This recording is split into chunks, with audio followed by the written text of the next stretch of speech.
This movie, I don't even remember what year this movie came out. 2021. So this one's kind of a more recent movie.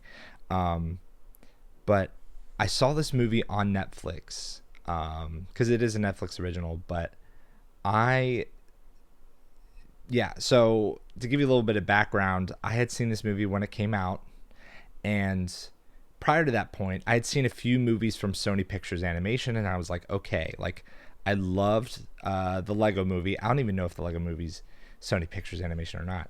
I loved Spider Verse, so I saw this film and I was like, I don't know. It's giving me like I'm not really getting the vibe from this.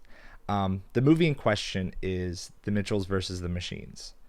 I remember, and this is one of those movies where as soon as it came out and I saw it, I was recommending it to everyone just because of like how much it resonated to me personally.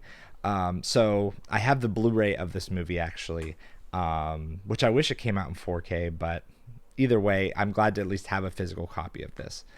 But the story goes, it's a story about a person named Katie Mitchell, and she's a very creative person, but she's very misunderstood in a lot of the realms that she's in. She makes all these movies, and it reminds me of me when I was a kid because I used to make like short, or like I used to make movies with friends, and we'd use Windows Movie Maker and all that stuff. And like creatively, I was there were so many moments with Katie that resonated with me because like I remember I would make stuff and I'd make movies and show it to my mom, and she didn't really know how to respond to some of the stuff because it is silly and like and she didn't know how to react in the moment.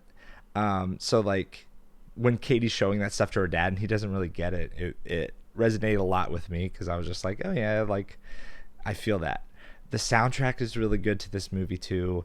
It's true, yeah. It's really funny. Even the concept, and I think it's the same writers who wrote the Lego Movie, and I'll talk about that definitely in another video.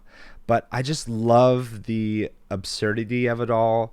Even the so okay, so one of the guys who's like the CEO of the I can't remember the of the there's a CEO of this technology company, and these AI generated like robots, cell phones.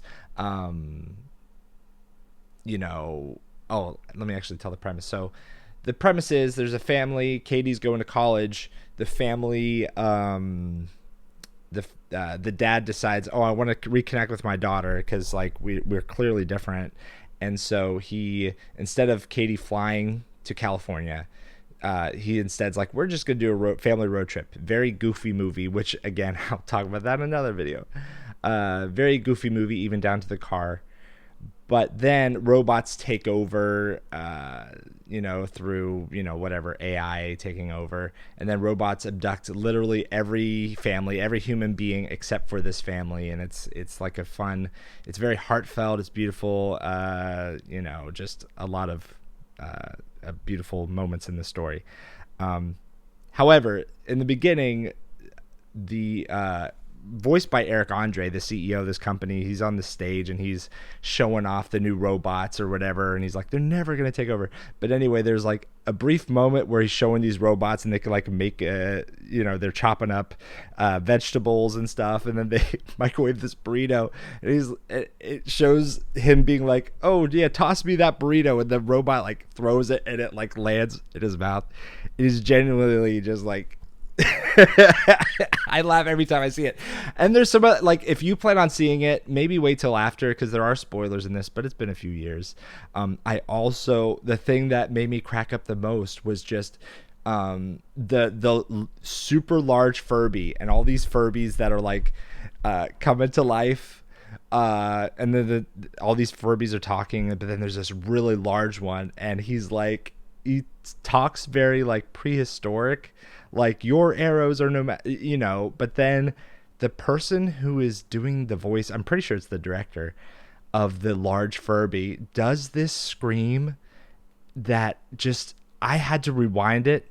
It's funny I'm using VHS terms, but I had to go back a couple times when I first saw it because it was just so funny. So anyway, that's a little blurb about Mitchell's versus the Machines. I fully love this movie. And I recommend, if you have seen the Lego movie, if you have seen Spider-Verse and you love that type of animation style, heartfelt story, also really funny, definitely check it out. That's all I got for today.